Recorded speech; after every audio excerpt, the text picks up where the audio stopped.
Hello everyone, this is Erik, the Asian movie enthusiast, and welcome to part 8 of my Takashi Miike filmography review. Now we've definitely entered the period in this director's career that seems to be less appreciated by moviegoers. In some sense, that should be no surprise to us because I've already made the argument that Miike is one of the most popular yet underappreciated Japanese directors out there. And we've already covered a bunch of lesser-known gems in this playlist, but it still seems like his post-Three Extremes filmography gets even less attention and acclaim when compared to his earlier works. There are a few exceptions to that, a few of which we're going to cover tonight, but I think we need to keep in mind that he did continue to make some really interesting stuff up to the present day. And remember, all the movies that I discuss will be listed in the description box below. So our first film tonight is called Waru from 2006. This is a crime action drama. This is another one of those obscure Miike Yakuza flicks, but is it any good? Well, we're going to find out here. Now, a former gangster gets released from prison and goes to work for a group of vigilantes. The leader of this group becomes his mentor, with the primary goal being to combat criminals for the purpose of creating peace and prosperity. They finance their activities by stealing from crooked companies, as well as the bad guys they take down. But when all of the mob families turn against them, they may need some unexpected help from the police. So after a fun opening scene, which lasts a few minutes, this kind of settles into a dull B-movie gangster flick. You know, it's not awful, but it's really generic, slow-paced, and it chucks in some really disappointing action sequences. This is one of those movies that you immediately forget about soon after watching it. Now, Sho Aikawa has a key role in this, but even he can't save it or make it more entertaining. Ryo Ishibashi even has a small role as well. So you do have some legitimate acting talent here, but these guys really are not given much to work with, at least from a script writing standpoint. There are some really dumb moments to be found here as well. So take this as an example here. So you have the Yakuza who capture a dude's wife and kid. So the Yakuza are sitting there, they're like in a forest base or something. They hear something near the road out there. So all of the Yakuza go out to check it out. And they leave the wife and the kid completely alone. So our protagonist can stroll right up and rescue them easily. So it's like, yeah, it's pretty dodgy. And then what follows after that is like a completely pathetic fist fight involving a bunch of really old dudes. So, yeah, this isn't too good. There are a few brief highlights, which include one or two ridiculous projectile attacks. There's also one hilarious scene involving a sniper and a rat, which I actually found legitimately entertaining. But like I said, this is completely forgettable and flimsy stuff. There's apparently a sequel to this movie that may be floating around somewhere. I've never been able to find it, though.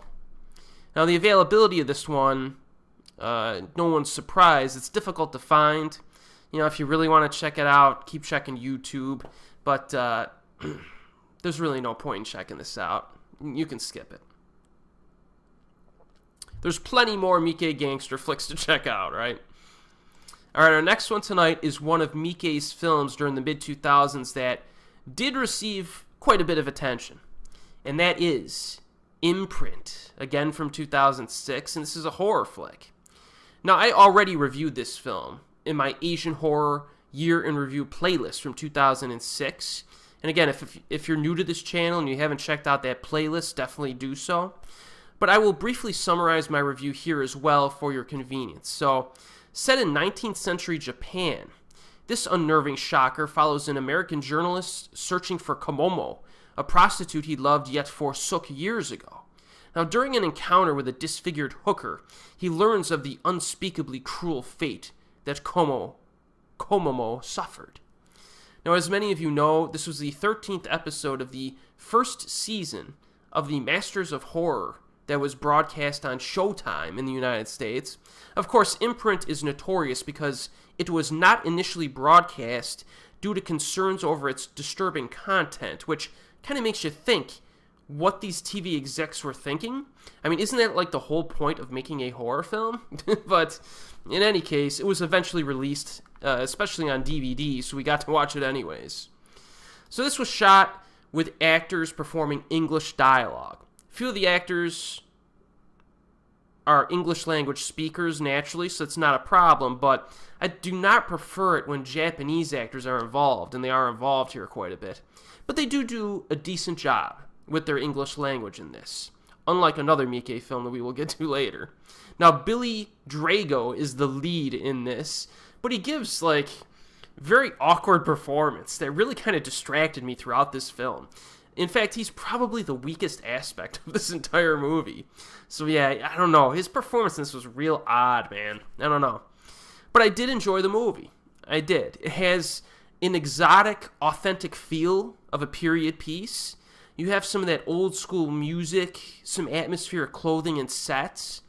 You also get some weirdo characters that Miike likes to toss in. So aesthetically, this movie is very nice. And the choice of time period and settings offers something a little bit different. You know, I still think there's not enough period horror films out there, and this one gives you a little bit of that flavor. There's also some horrific violence on display, which creates a few unnerving moments, I thought. This is not one of Miike's best films, but I do think that it's definitely watchable and even enjoyable to a certain extent. And it's also one of his more well-known and talked about titles from the mid-2000s. So, Imprint, in terms of availability, it is widely available. So check that one out if you're if you're into something that might be maybe a little bit dodgy in terms of the quality of script writing and acting on display, but still has a good horror foundation to it and a good style. You know, it's good. It's good. All right. Now our next film tonight is a hidden gem. Here's another one for you. And this one is pretty darn good. That is Scars of the Sun from 2006. This is a thriller-drama hybrid. So, in this one, a businessman is walking home from work one night and he spots a group of teenagers who are viciously beating an old man in a dark alleyway. So he attempts to warn them off, like scream at them and tell them to get out of there, but they have no intentions of stopping. So this guy jumps in and knocks a few of them around to protect this guy that they're attacking.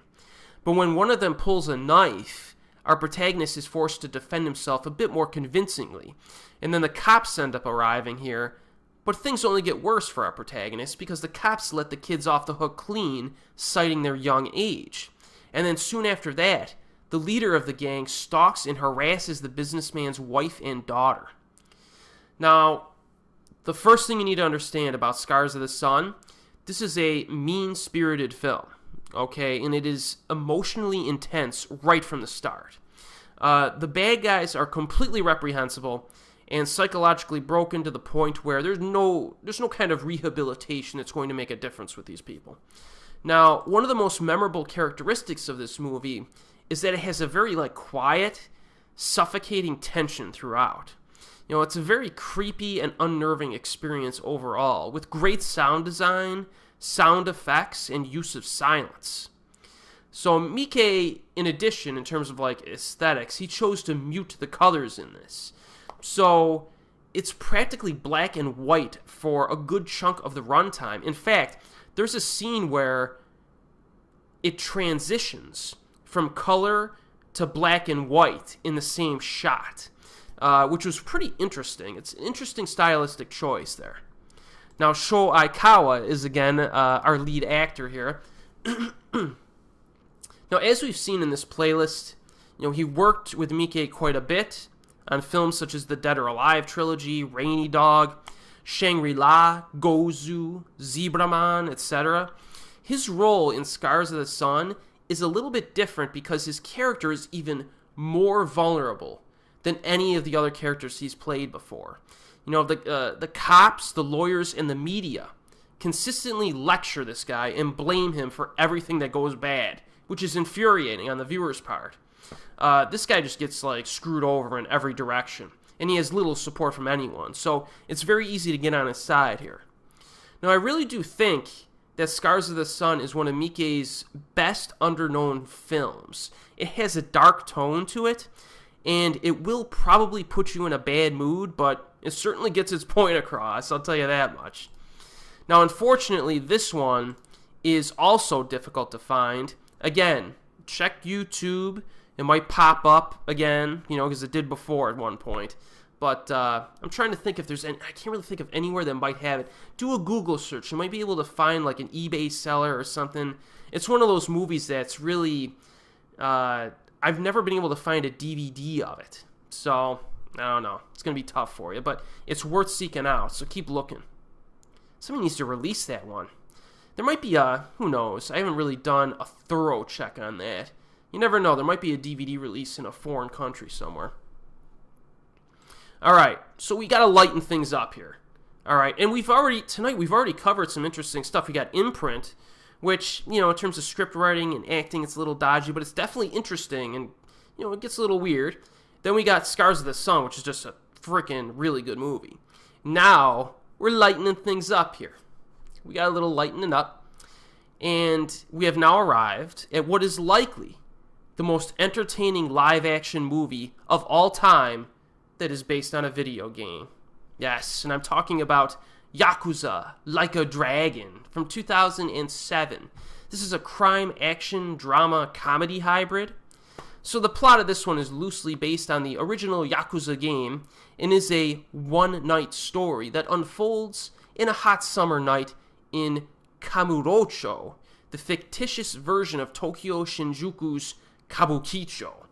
Now, the night begins with a bank robbery by a duo of amateur masked gunmen, and the disappearance of 10 billion yen from the Tojo clan's deposits. Now, meanwhile, former Yakuza Kazuma Kiryu and a young girl search for the girl's mother, with Kiryu's rival, the psychotic Yakuza Goro Majima, and his gang on their trail. So this is one of Miike's crowd pleasers, in my opinion. The fact that this movie is based off of a video game actually places it right in this director's wheelhouse, unexpectedly. How many directors can you say that they really can make a really good video game movie? This one allows him to blend in realistic urban environments with over-the-top action and larger-than-life characters. I mean, he's done this before, people. Consequently, he blends in drama, action, and comedy together here quite nicely, I thought, while at the same time introducing some outlandish moments, of course. So this shift between, mostly realistic interaction in the film and very unrealistic events is a nice touch and helps to give this movie some charm, you know what I mean? Now, there's quite a few side characters and subplots that add to the fun of this movie. It keeps changing things up and keeps things interesting. A hostage situation between two masked robbers and the cops. You got a young couple who are robbing stores. You have a Korean hitman in here, too. The Yakuza bad guy, Majima is his name. He's a dude with an eye patch and a baseball bat. And he's a lot of fun whenever he's on screen. He's played by an actor named Goro Kishitani, who is also the lead in Miike's Graveyard of Honor from 2002. So if you've seen Graveyard of Honor from 2002 and you really like the lead actor, you're going to like him in this. He's much more outlandish in this movie, though. Now, there are lots of recognizable faces in this one, too. You know how Miike likes to mix in, those recognizable faces, and you get some here. Now, you got Kazuki Kitamura from Killers and Azumi. You have Gong Yu from Train to Busan is in this as the Korean hitman. I rewatched this one a few months ago, and I was like, I don't even remember him being in this, but he's good. Shoei Kawa, Kenichi Endo, etc. So the cast is pretty much loaded with Miike regulars in this, and some new guys in there. The little girl in this is actually very good as well. I really liked her performance. The only character that got on my nerves in this is the young woman who's robbing the small stores, mostly because she has this really grating voice that just sounds like nails on a chalkboard. I did not like her casting at all. I wish Miike would have cast someone else that wasn't so abrasive in her vocals. But thankfully, she doesn't get too much screen time. She's only a supporting character. The action in this is a blend of fist fighting and gunplay.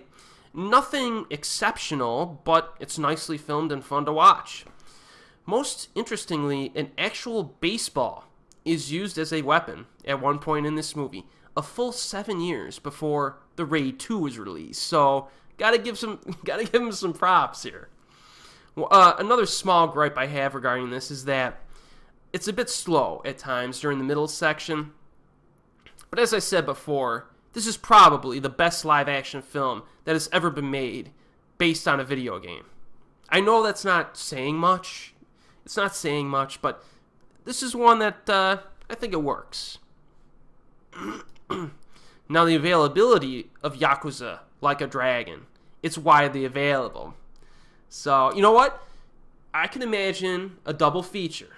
For all the bad video game movies we've gotten, you could do a double feature of Mortal Kombat and Yakuza Like a Dragon. Would make a decent double feature. I think it would. I might have to do that. Alright, our next film, we're just going to mix it up here again tonight. It's an homage to the spaghetti westerns of old. And I'm talking, of course, about Sukiyaki, Western Django. Now, this is a Western action film from 2007.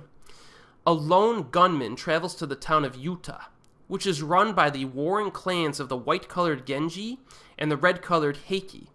Now, after ignoring requests from both clans to join them, he is given shelter by a woman who takes care of her mute grandson. Now, she tells this gunman that many years ago, the town prospered in gold mining until both clans fought over the gold and drove everyone away. Now, the sheriff tells the gunman that in the midst of the chaos, a Heike man married a woman named Shizuka and lived peacefully with their son until the clan leader killed the man in cold blood, rendering the child mute from the trauma. Now, I really disliked this movie the first time I saw it almost 10 years ago. I rewatched it a few months ago, and my opinion just has not changed, unfortunately. First of all, Miike really needed to stop directing English language movies. If we count Imprint, this is the second film in just 2 years they had English dialogue. And thankfully, this was a short trend for this director.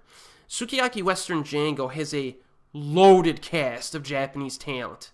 There are a lot of really good Japanese actors in this, but most of them sound awkward because they're speaking a language that they have little to no experience speaking.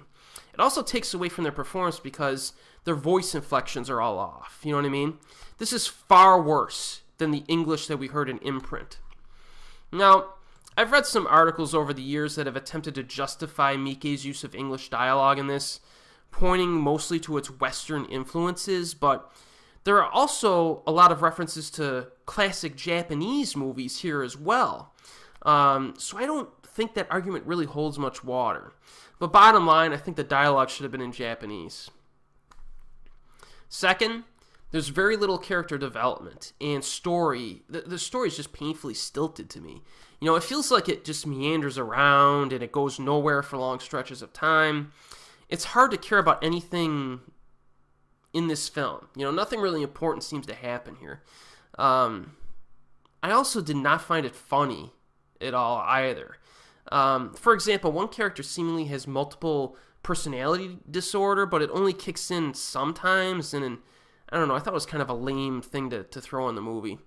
Another big problem, and this will be a surprise for some of you, the shifting of tones does not work in this movie at all, and that's coming from a guy who loves tonal shifts. This movie starts off as like a happy-go-lucky and cheesy flick, and then you see some dude get graphically murdered and his wife gets raped.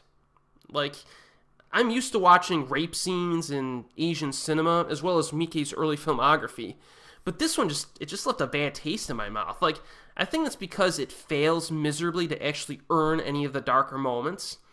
It's also consistently obnoxious and grating on the nerves when it's actually trying to be charming in its lighter moments. So it creates like this situation where I'm already kind of in a pissy mood when the darker stuff hits, so it just makes me just even more irritated.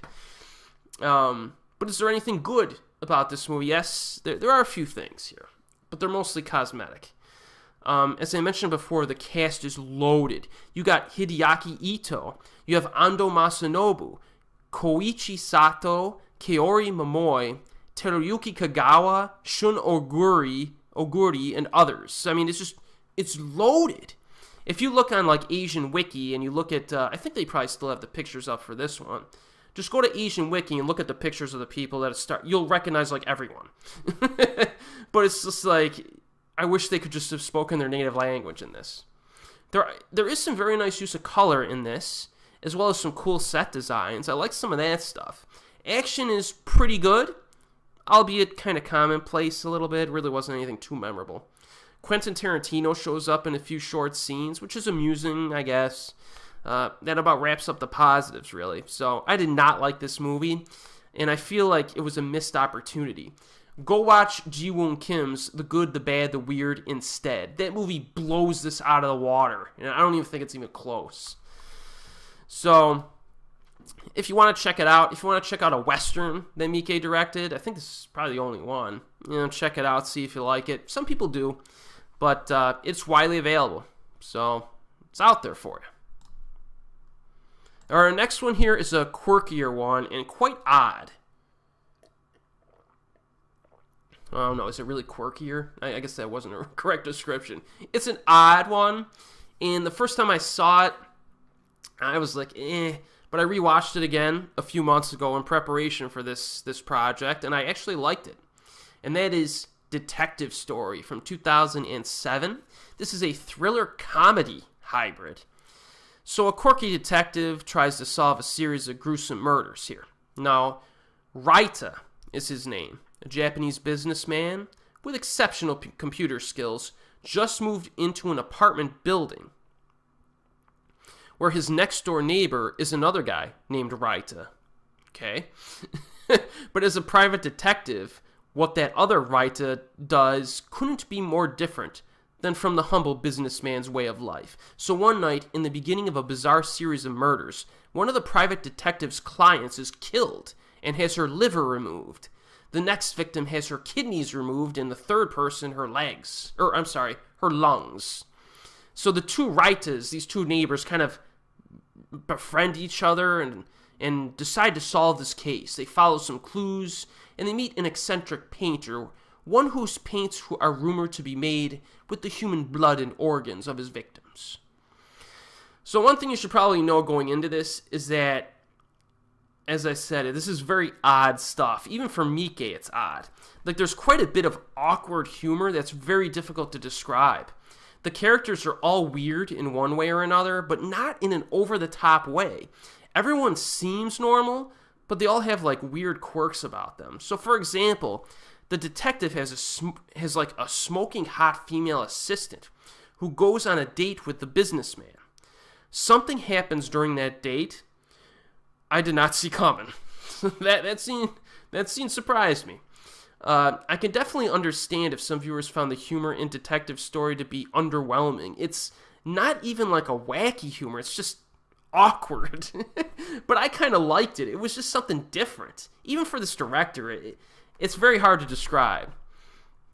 Now, as expected, there are definitely some WTF moments to enjoy, but they're more laid back than you might expect. For example, the final confrontation is pretty crazy and ridiculous, but at the same time it avoids being too cartoonish, you know what I mean?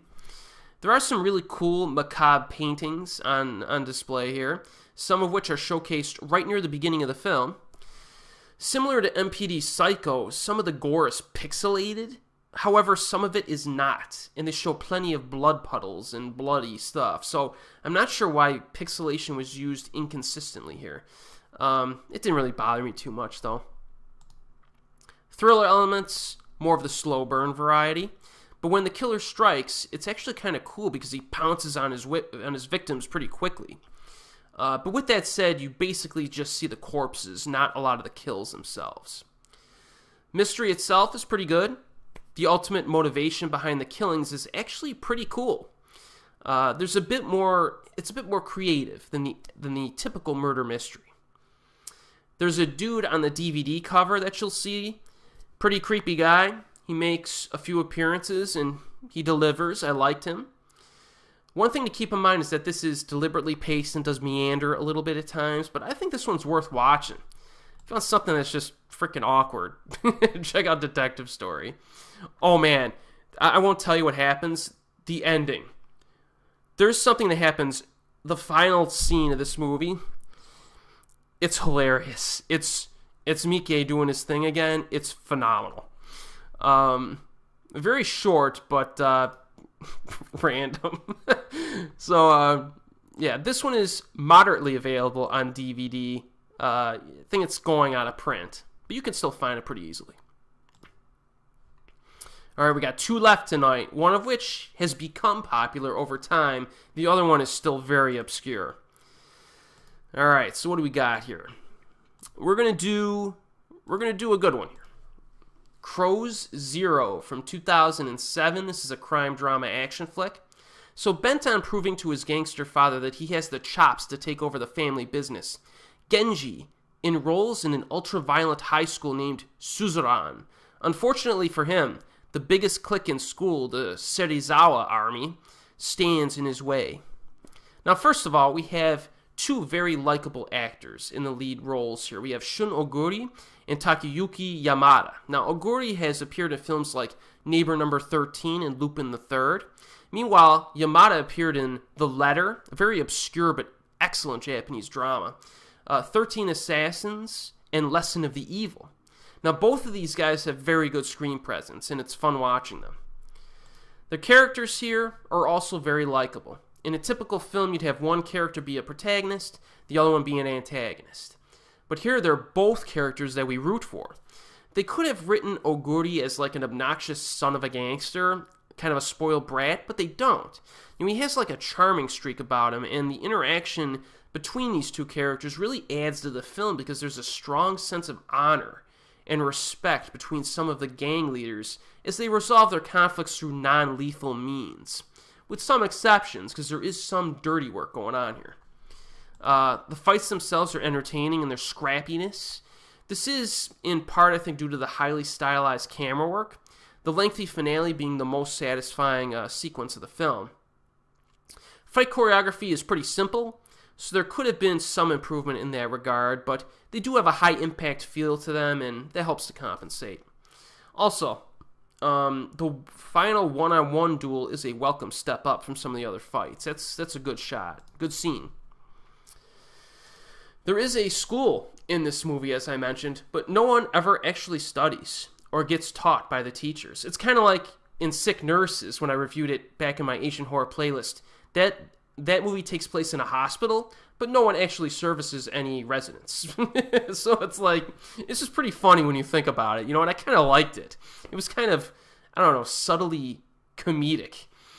It's actually really humorous. Actually, this movie's pretty funny overall. I'm trying to think, there's, I don't want to spoil anything for you, but I really like the comedy in this. Some of it is a little bit awkward and focuses on how these guys kind of screw stuff up, but that gives them, you know, humanizes them and gives them some color, so I liked it. The runtime of over 2 full hours does feel a little bit long to me here, and there is one pop song that plays during the end fight which kind of felt out of place, but this is good stuff. I think you really should check out Crow Zero. Some people think there's this film and there's a sequel directed by Miike, and then there's another Crows film that was released years later directed by somebody else.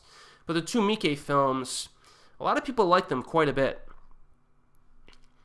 Availability of this one, it's widely available. So have at it. Alright, we're going to end with one that's very obscure but interesting. So before we do that, we've reached 2008, and at this point, Miike ramped down his production to approximately 2 films per year going forward. So I mentioned this in a prior video in this playlist, and Miike's held this production going forward, so I don't want to hear anyone complaining about how he makes too many movies anymore. So this next film tonight is a film about physics. Oh yes, Miike made a film about physics, and that is God's Puzzle from 2008. This is more of a drama. So after a brief introduction that blends classical music, rock music, and space visuals together, we are given the backstory of a huge scientific research facility that was created to explore the singularity that was present at the birth of the universe. So the designer of this construction is, of course, a 17-year-old girl genius. So this girl, I guess, has a weird backstory regarding her heritage. She was a test tube baby.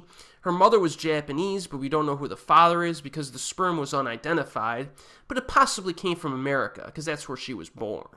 In any case, she returned to Japan after developing this system of experimentation.